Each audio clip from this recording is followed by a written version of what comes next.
The best plays in NBA history. Before we start, I would want you to hit that red subscribe button so you never miss out on any of our videos. Hey guys, welcome back to the channel. NBA is one sport in the world that has some of the most gifted and talented athletes. They say you can witness magic happening on a basketball court. The NBA has a slogan where amazing happens for a reason. It perfectly describes what you have seen in the past, are seeing now in the present, and what you will see in the future by these gifted and talented athletes. For over half a century, the athletes in the NBA have entertained us to our heart's content and made us feats that we can only dream about. The NBA has never failed to amuse us and will continue to do so. Today we take a look at the most magical and best plays in NBA history. Michael Jordan makes sure the city of Cleveland knows his name.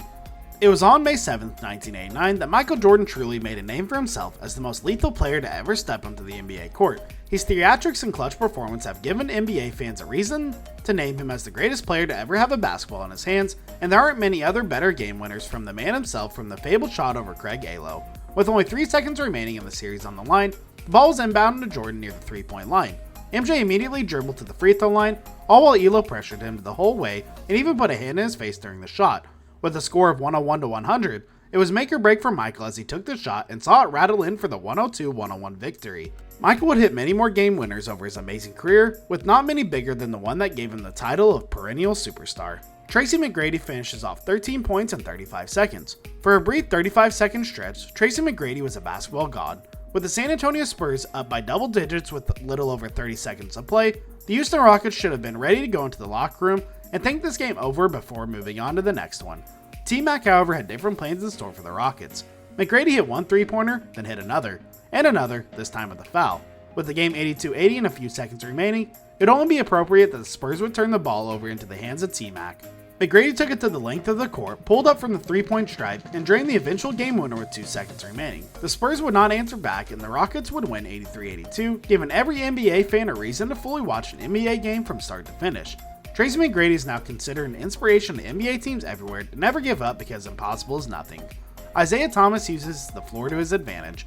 Prior to being an awful NBA executive, Isaiah Thomas was a terrific passer. In fact, he was probably one of the best at it. In his heyday, Thomas could find just about anyone on his Pistons team and has 2 NBA championships to go along with his illustrious career. There was no more pass impressive than the one he completed in a regular season game against the New York Knicks. Other than just simply throwing the alley-oop to a streaking teammate, Isaiah decided to do it himself one better by slamming the ball against the hardwood in the perfect angle to send the ball to a teammate at the perfect height to finish off the alley-oop. Never again have any of us seen the pass that Thomas had completed nearly 20 years ago. Jerry West shows the world why he is the logo. It wasn't looking too good for the LA Lakers after the New York Knicks' Dave Duchesneau made an apparent game winner with only 5 seconds remaining in the Game 3 of the 1970 NBA Finals. With the Lakers down by 2 and needing to go the length of the court due to have no timeouts, a miracle was needed. It just so happened Jerry West was on the court at the time and received the pass near his own foul line before dribbling a little behind half court and throwing up a prayer. Had the 3-point line been instituted, the Lakers would have won right then and there after West made the unbelievable shot. Alas, it was only worth 2 points and the Lakers would go on to win in overtime. Reggie Miller also does not care for the city of New York. With 19 seconds remaining and the game one seemingly over considering that New York Knicks were up by 6, the ball was given to the Indiana Pacers forward Reggie Miller, who would quickly turn around and make the 3-pointer, cutting the lead to 3. It would still be impressive for the Pacers to come back now as they were down by 3 and still had to either steal the inbound or foul the Knick who had received the pass. Miller decided on the latter. He took the advantage of a wayward inbound pass by stealing it and having the presence of mind to run behind the 3-point line and tie the game. All this happening within 5 seconds. The Pacers would go on to win the game in front of the stunned Madison State Garden crowd. Michael Jordan's final shot. With the Jazz up 86-85 in the Game 6 of the NBA Finals, Jordan stole the ball from Karl Malone with the Bulls' one last shot of winning the game and the championship. Not using any timeouts, Jordan quickly drove the length of the court where he met by Byron Russell at the 3-point line. Jordan drove the outside of the foul line where Russell slid, giving Jordan the wide open shot for the game winner. Because it was Michael Jordan, he made it with ease, giving the Bulls the 87-86 lead and their eventual second three-peat of the decade. Prior to making an infamous return to the Washington Wizards, this was considered to be the final shot of his historic career.